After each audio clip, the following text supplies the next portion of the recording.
हेमकुंड साहिब में बर्फबारी होने से निचले इलाकों में बड़ी ठंड, श्रद्धालु उठा रहे बर्फ का जमकर लुत्फ।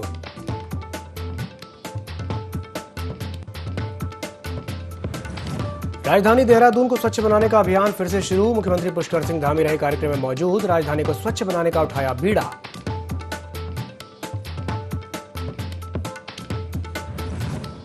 बारिश के साथ ही नेपाल सीमा से लगे गांवों में किसानों ने की धान की रोपाई, काफी लंबे समय से किसान कर रहे थे बारिश का इंतजार।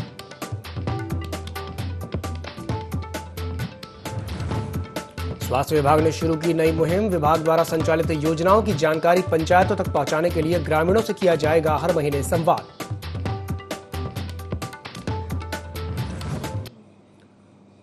नमस्कार, देवभूमि लाइव में आपका स्वागत है। मैं हूं आपके साथ दिव्यांशु जोशी।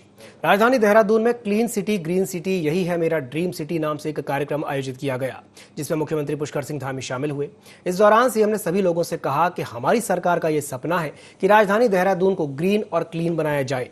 हम सभी को हफ्ते में 2 घंटे का समय निकालकर इसमें सहयोग करना चाहिए। यह हम सबकी सामूहिक जिम्मेदारी है। सभी युवाओं को भी मिलजुल कर राजधानी को स्वच्छ बनाने के लिए पूरी कोशिश करनी चाहिए।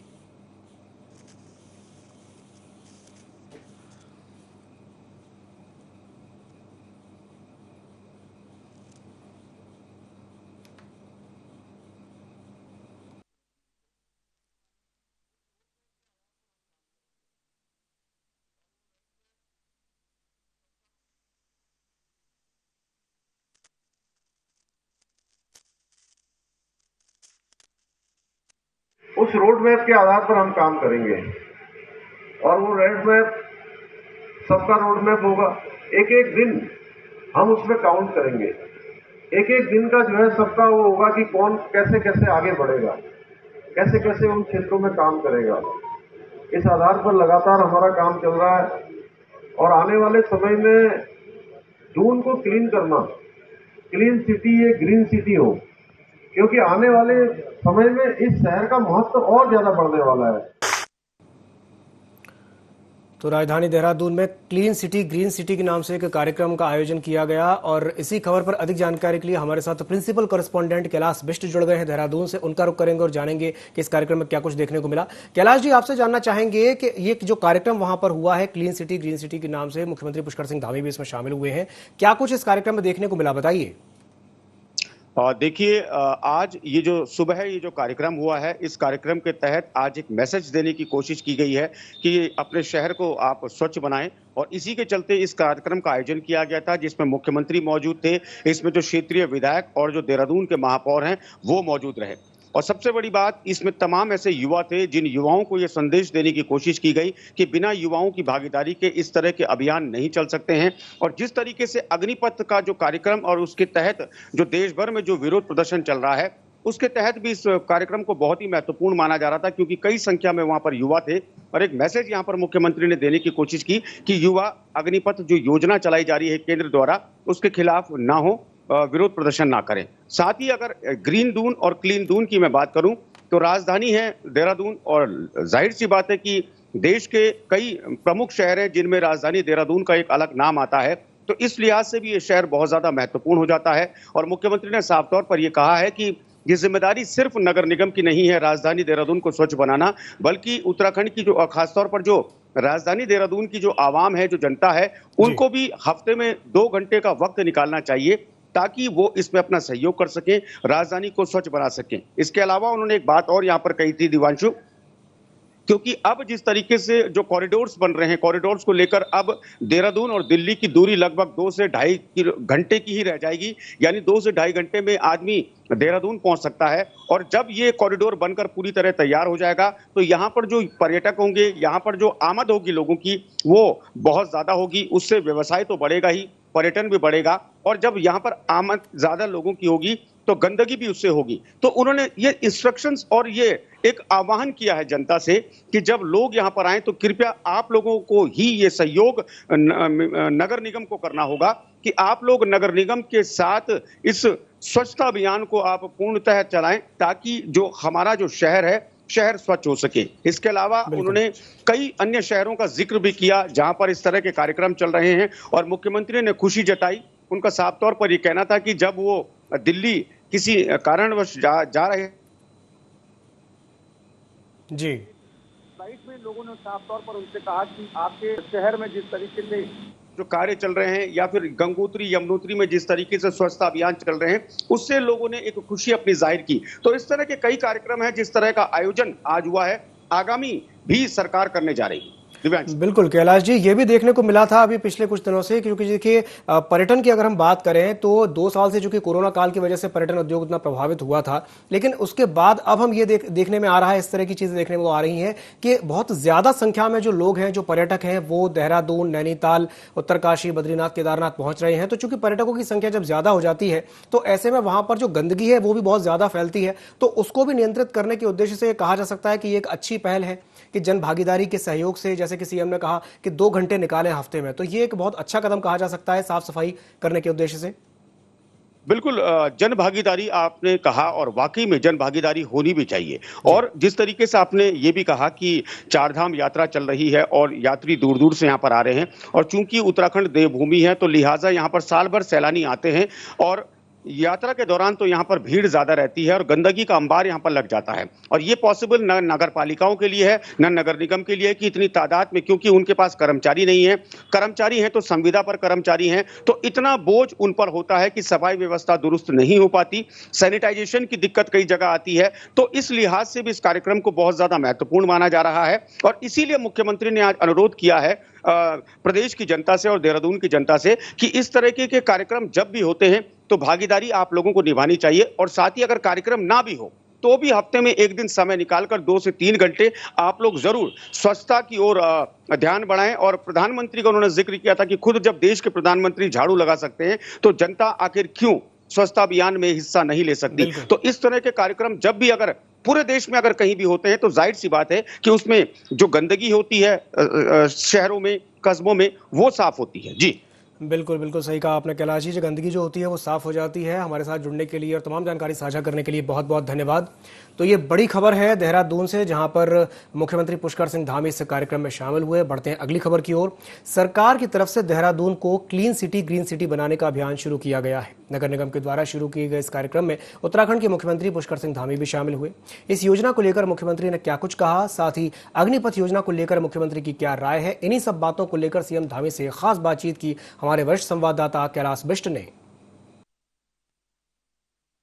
एक बहुत ही महत्वपूर्ण आपने कार्य किया है, ग्रीन सिटी बनाने का आपने एक मैसेज दिया है, क्या कुछ कहना है? नहीं, हमारा संकल्प है सब लोगों को आगे आकर ये शहर जो है हमारा क्लीन सिटी ग्रीन सिटी के नाम से जाना जाए, और इस अभियान की शुरुआत हुई है। नगर निगम देहरादून ने आज इस काम को शुरू किया है और ये काम लगातार चलता रहेगा। सर, महत्वाकांक्षी योजना अग्निपथ शुरू की है केंद्र सरकार ने, इसको लेकर क्या कहेंगे? नहीं, उस योजना में जो भी हमारे अग्निवीर उस योजना में अपना काम करके आएंगे, उन सभी को उत्तराखंड की सरकार हर क्षेत्र में वरीयता प्रदान करेगी, चाहे पुलिस का हो, चाहे हमारा आपदा प्रबंधन विभाग हो, चारधाम यात्रा हो, उपनल हो, अनेकों विभागों में हम वरीयता के आधार पर उनको लेंगे। कुछ असामाजिक तत्व तो उनको भड़काने की कोशिश कर रहे हैं, कोई मैसेज देना चाहेंगे युवाओं? निश्चित रूप से अभी सभी नौजवान हमारे देश के कर्णधार हैं, उन सभी को माननीय प्रधानमंत्री मोदी जी ने बहुत सोच समझ के हमारे देश के लिए, नौजवानों के लिए योजना निकाली है। उस योजना में अनावश्यक रूप से कुछ लोग नौजवानों को भड़काने का काम कर रहे हैं। मैं उन सभी से अपील करता हूं कि सभी शांति के रास्ते पर आए और शांति के रास्ते से सब हल निकलते हैं। चलिए, ये थे सीएम हमारे साथ पुष्कर सिंह धामी जी, जिनका साफ तौर पर ये कहना था कि युवाओं को भड़काने की कोशिश इस वक्त अग्निपथ जो योजना है उसको लेकर की जा रही है, और उनकी अपील युवाओं से यही है कि युवा भड़के नहीं, और ये जो योजना है इस योजना को लेकर लगातार केंद्र का साथ दें और सरकार का साथ दें। कैमरा पर्सन मयूर के साथ ND24 के लिए देहरादून से कैलाश बिष्ट।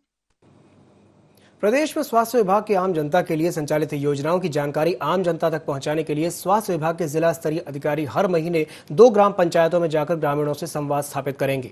अधिकारी ग्रामीणों से जानकारी लेंगे कि उनके ग्राम में स्वास्थ्य विभाग की किन योजनाओं का लाभ मिल रहा है, और जिन योजनाओं का लाभ ग्रामीणों को नहीं मिल पा रहा है उन योजनाओं की सुविधाएं ग्रामीण कैसे ले सकते हैं, इसकी जानकारी ग्रामीणों को दी जाएगी।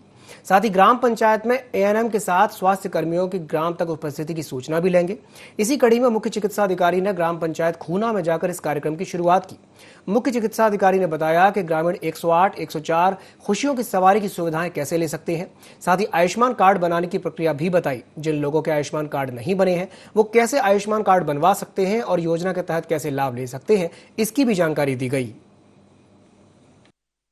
सरकार जनता के दौर के तहत जो है कि हर महीने जो है एक नया पंचायत को हमें कवर करना है, नया पंचायत के ग्राम को कवर करना है, जिसमें सरकार द्वारा जितनी भी योजना चलाई जा रही विभाग से संबंध उसके बारे में पूरी जानकारी और उसके प्रति जागरूक करने का कार्यक्रम चलाया जाए। नया अटल आयुष्मान योजना चलती है, उसके अलावा 104 चलती है, 108 चलती है, उसके अलावा टीकाकरण के बारे में भी और जन सुरक्षा के बारे में भी, ये सारे जितने भी हमारे राष्ट्रीय कार्यक्रम चलते हैं उसके बारे में इनको जानकारी दी।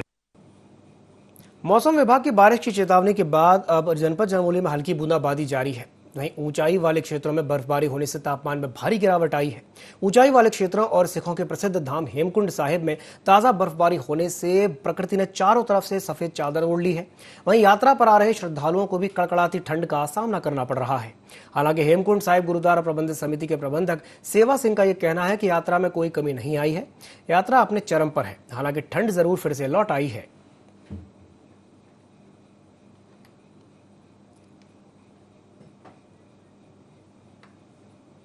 केंद्र सरकार की अग्निपथ योजना को लेकर विरोध थमने का नाम नहीं ले रहा है। लालकुआं में युवाओं ने अग्निपथ योजना को लेकर धरना दिया। शहीद स्मारक से तहसील तक जुलूस निकालते हुए उप जिलाधिकारी के माध्यम से राष्ट्रपति को ज्ञापन सौंपा। प्रदर्शनकारियों का यह कहना है कि सालों से युवा परीक्षा की तैयारी कर रहे हैं, लेकिन मोदी सरकार ने नई अग्निपथ योजना को लागू करके युवाओं की सेना भर्ती पर पानी फेर दिया है। इसमें सेना में 4 साल की सेवा के बाद युवा बेरोजगार हो जाएंगे। दिया जाए और जो हमारे जो पहले की परीक्षाएं रुकी है उनको जल्द से जल्द कराया जाए।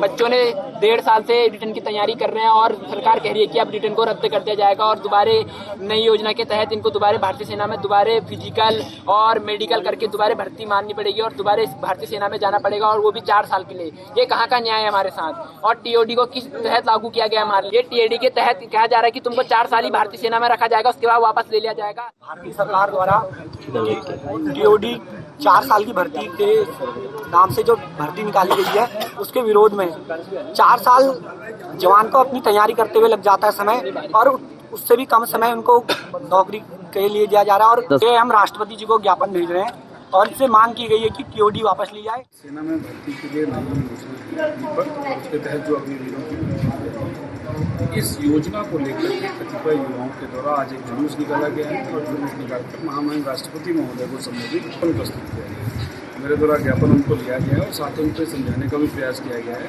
कि ये योजना उनके भविष्य के लिए बहुत ही अच्छा है और उनका ज्ञापन उचित माध्यम से केंद्र सरकार की अग्निपथ योजना को लेकर प्रदेश के अलग अलग जिलों में हो रहे बवाल के मद्देनजर हरिद्वार में भी अलर्ट घोषित कर दिया गया है।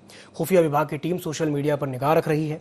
पुलिस को भी पूरी तरह से चौकसी बरतने की सख्त हिदायत दी गई है। DIG SSP doctor Yogendra Singh Rawat भी अधीनस्थों से अपडेट ले रहे हैं। साथ ही अग्निपथ योजना को लेकर कई जगहों पर हो रहे विरोध प्रदर्शनों को देखते हुए डीआईजी, एसपी सिटी और एसपी देहात ने मेला कंट्रोल भवन में जनपद के कोचिंग संचालकों के साथ बैठक की। डीआईजी ने बताया कि पूरी तरह से अलर्ट रहने के दिशा निर्देश जारी कर दिए गए हैं। राजपत्रित अफसरों को भी क्षेत्र में सक्रिय बने रहने के लिए कहा गया है।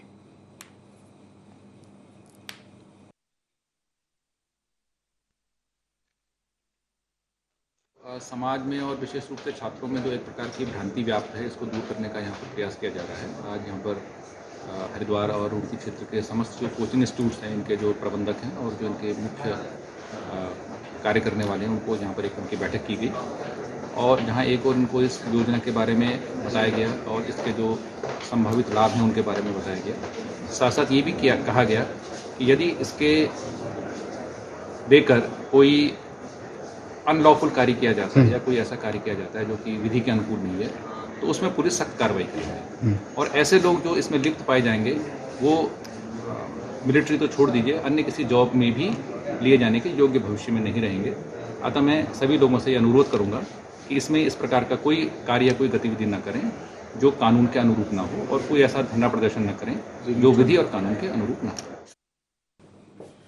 चंपावत के बाराकोट राजकीय प्राथमिक विद्यालय में आयोजित 3 दिवसीय समर कैंप का समापन हुआ। कार्यक्रम का समापन जिला शिक्षा अधिकारी पेसिक चंदन सिंह बिष्ट ने किया। उन्होंने कहा कि आगे भी इस तरह के कैंपों का आयोजन किया जाएगा। कार्यक्रम का संचालन शिक्षक आरपी कालाकोटी ने किया। कैंप में बच्चों ने विभिन्न प्रतियोगिताओं में हिस्सा लिया। कैंप में अजीम प्रेमजी फाउंडेशन ने भी सहयोग दिया।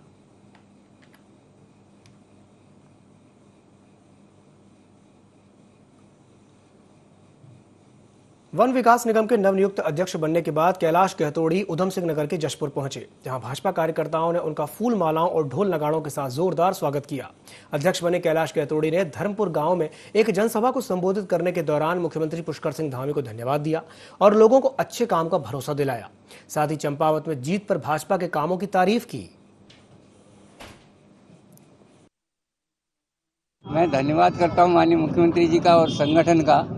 ये जिम्मेदारी मुझे दे रखी है, जिस उम्मीद से ये जिम्मेदारी दे रखी है पूरी तन्मयता से करके कुछ न कुछ नया करेंगे, कुछ अच्छा करेंगे।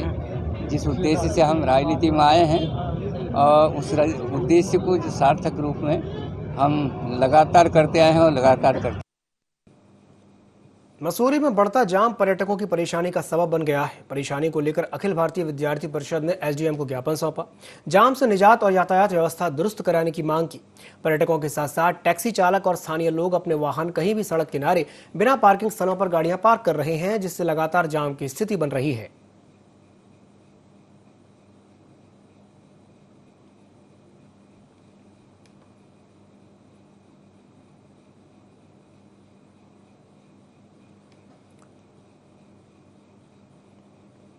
हल्द्वानी में पेट्रोल पंप संचालकों की मनमानी का मामला सामने आया है। शहर के अधिकांश पेट्रोल पंप संचालक सुविधाएं मुहैया नहीं करवा पा रहे हैं। शहर के पेट्रोल पंपों का जायजा लिया गया, जिसमें यह पाया गया कि कहीं हवा तो डाली जा रही है मगर उसके पैसे भी देने पड़ रहे हैं। नैनीताल रोड में स्थित पेट्रोल पंप पर कर्मी हवा डालने के एवज में सुविधा शुल्क लेता नजर आया। वहीं कुछ पेट्रोल पंपों पर वाहनों पर हवा डालने वाला कर्मी भी नहीं है, लिहाजा वाहन चालकों में खासी नाराजगी है। वाहन चालकों का ये कहना है कि पेट्रोल पंप पर वाहनों पर तेल भरवाते हैं, मगर जब हवा डालने की बात आती है तो मौजूद कर्मी बहाना बनाकर कन्नी काट जाते हैं। वैसे ज्यादातर जगह में पेट्रोल पंप में मनाही कर देते हैं हवा के लिए। बोलते हैं अभी खराब हो रहा है या लड़का नहीं है। या शौचालयों की भी हालत खराबी है। शौचालय लगभग या तो खराब पड़े हैं या तो इतने गंदे पड़े हैं और साफ सफाई रखते नहीं है। हमारे पंप में ये सारी सुविधाएं अवेलेबल हैं और हम लोग ये पूरे कंपनीज के जितने भी बायलॉज और नियम है वो हम इम्प्लीट कर रहे हैं। और बाकियों के बारे में मैं कमेंट नहीं करना चाहूँगा, क्योंकि मैं कभी मैंने कोई सुविधाएं यूज नहीं करी हैं। लेकिन ये है कि इसको हर डीलर भाई ने इसको इम्प्लीट करके और आगे अच्छे तरीके से अपना काम करना चाहिए।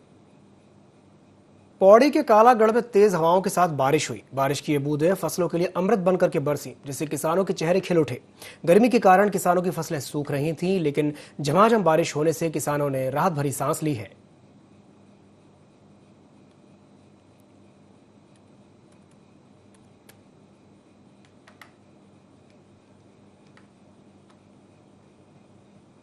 चमोली के पोखरी में शराब दुकान पर मनमानी की जा रही है। दुकान संचालक एमआरपी से अधिक रेट वसूल रहे हैं। लोगों का यह कहना है कि विरोध करने पर जान से मारने की धमकी मिल रही है। कई बार प्रशासन से शिकायत की गई, लेकिन कोई कार्रवाई नहीं हुई है, जबकि एसडीएम कार्यालय और पुलिस थाना शराब दुकान से कुछ ही दूरी पर स्थित है। तो क्या बोतल में लिखा है 550, हमसे लिया जा रहा है 600 रुपये। जो रेट है उसके हिसाब से लेना चाहिए। यहाँ पर ओवरमेट का मामला कुछ दूर है और जो है ये मन मर्जी रास्ते को पैसा लेते हैं और उसमें जो हमें जो 150 की बोतल 200 में मिलते हैं, जो 200 की बोतल वो 250 में मिलते हैं, जो 250 के वो 300 में मिलते हैं। 50 एक्स्ट्रा खाए जा रहे हैं और बोलते हैं कि जाओ जहाँ जाना है वहाँ से जाओ, नहीं तुम्हें चाहिए तो और जगह से जाओ। ऐसा कोई मामला है तो उसमें स्ट्रिक्ट एक्शन होगा। इसमें इनफैक्ट ये शिकायत कुछ दिन पहले मेरे पास आई थी, तो आबकारी निरीक्षक को हमने कहा है कि इंस्पेक्शन करके इसमें त्वरित कार्रवाई करें। लोहाघाट क्षेत्र में पहली बारिश ही ग्रामीणों के लिए मुसीबत बन गई है।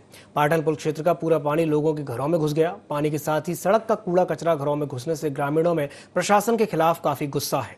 नाली निर्माण का काम अधूरा पड़ा हुआ है।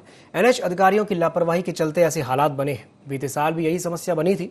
अधिकारियों ने ग्रामीणों की मांग को अनसुना कर दिया था। इससे तंग ग्रामीणों ने अब उग्र आंदोलन की चेतावनी दी है।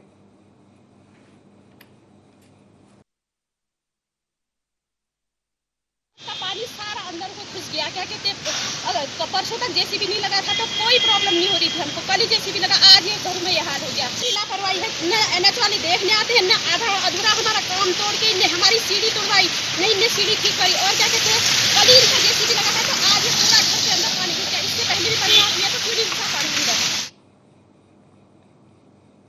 लोहाघाट में खेश कांडे गांव के ग्रामीणों ने गांव के ही कुछ लोगों पर अवैध कब्जा करने का आरोप लगाया है। पाताल देवता मंदिर परिसर और मेला स्थल पर कब्जे की बात कही जा रही है। ग्रामीणों ने एसडीएम रिंकू बिष्ट को ज्ञापन देकर के कब्जा हटाने की मांग की। इससे पहले भी ग्रामीण कई बार प्रशासन से शिकायत कर चुके हैं, लेकिन कोई कार्रवाई नहीं हुई। अपनी धरोहर को बचाने के लिए लगातार सरकारी दफ्तर के चक्कर काटने को ग्रामीण मजबूर हैं। 2020 से मामला चल रहा है। मंदिर अब्लिक मेला स्थल है, वहाँ पर जो पुस्तौनी आज का नहीं है, पुस्तौनी है वो, वहाँ पर कम से कम हमारे 150 परिवार, करीब एक पूरा गांव का मंदिर है। उसमें आज दिक्कत ये है कि सनातन उसमें पूजा होती आ रही है आज तक, लेकिन दुर्भाग्य की बात है 2020 से उसमें कब्जा हो गया है।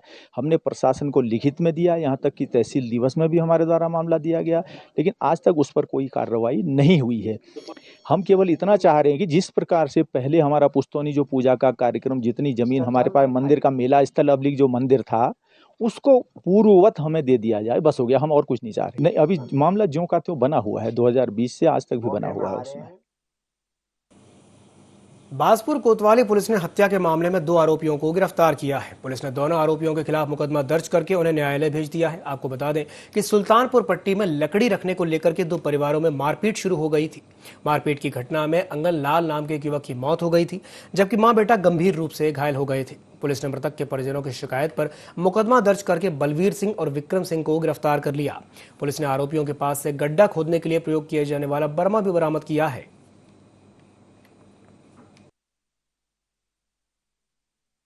एक ही परिवार के 2 पक्षों में आपस में लड़ाई हो गई थी और कल सुबह का मामला था। लड़ाई झगड़े के बीच में एक व्यक्ति आंगनपाल, लगभग उनकी उम्र 70 वर्ष थी, उनकी इसमें मृत्यु हो गई और मृत्यु के बाद मौके पर पुलिस पहुंची। शव को कब्जे में लेकर पंचायतनामा भरा गया और पोस्टमार्टम के लिए भेजा गया है। इसमें मुकदमे में तहरीर प्राप्त की गई है।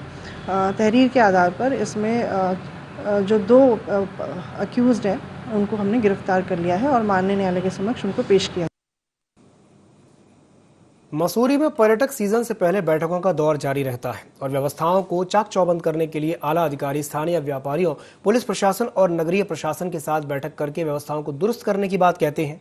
इसके साथ ही बैठक में किसी भी प्रकार की असुविधा पर्यटकों को नहीं होने दी जाएगी, इसे लेकर भी चर्चा होती है। लेकिन पर्यटन सीजन शुरू होते ही सारी व्यवस्थाएं धराशायी हो जाती हैं और बैठकों का कोई भी नतीजा नहीं निकल पाता। आपको बता दें कि इन दिनों पर्यटक सीजन चरम पर है और हजारों की संख्या में पर्यटक मसूरी की ओर रुख कर रहे हैं, लेकिन मसूरी के प्रवेश द्वार से ही उन्हें जाम का सामना करना पड़ रहा है। यहां तक पहुंचते पहुंचते पर्यटक जाम से परेशान हो जाते हैं। मीलों लंबा जाम और घंटों इंतजार के बाद किसी भी प्रकार से पर्यटक मसूरी पहुंचते हैं।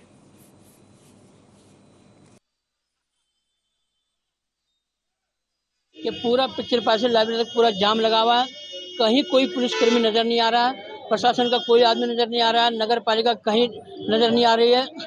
ये मेरी समझ में नहीं आया कि इतनी ज़्यादा गाड़ियाँ, इतनी ज़्यादा अव्यवस्था क्यों फैल रही है। सारे विभाग सोए हैं, किसी को मसूरी की परवाह नहीं है और पर्यटक, आम नागरिक अपने काम तक पे नहीं जा पा रहा। कोई भी अपनी जिम्मेदारी को ईमानदारी से निभाने को तैयार नहीं है। पुलिस कहती है हम पे आदमी नहीं है। अरे भाई तुम एक्स्ट्रा फोर्स मंगा दो, तो कहाँ है वो एक्स्ट्रा फोर्स यहाँ? अच्छा, जो यहाँ की पुलिस है वो सारी किताबघर में लगी हुई है, क्योंकि वहाँ इतना लंबा जाम रहता है कि वहाँ तो 5-6 किलोमीटर लंबा जाम लगता है।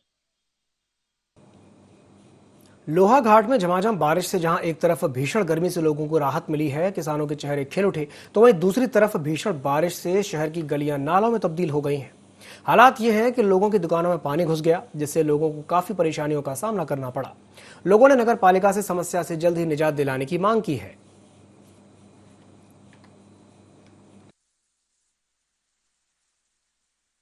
मतलब लग रही है, सूख रही है, कितनी सब्जी है, सब्जी लगा रहे, किसानों के सारे अरमान टूट रहे थे। आज की ये बारिश होती है तो इसमें मतलब सब्जी है, धान वगैरह, धान मड़वा, भट, चातुर्मास वाली खेती के लिए विशेष लाभदायक हुई।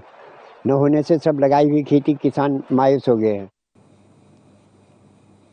हरिद्वार में चल रहे भारतीय किसान यूनियन के 3 दिवसीय किसान महाकुंभ का समापन हुआ। महाकुंभ में मंथन करने के बाद 21 प्रस्ताव पारित किए गए, जिसमें अग्निपथ योजना को वापस लिए जाने का प्रस्ताव भी पारित किया गया। इसके साथ ही सिटी मजिस्ट्रेट को ज्ञापन सौंपकर केंद्र सरकार से प्रस्तावों को लागू करने की मांग की गई। इस दौरान किसानों ने लाल कोठी से रोडी बेलवाला मैदान तक पैदल मार्च निकाला और अग्निपथ योजना का विरोध किया। इस मौके पर भारतीय किसान यूनियन के प्रवक्ता राकेश टिकैत ने युवाओं से हिंसक प्रदर्शनों से बचने की अपील की।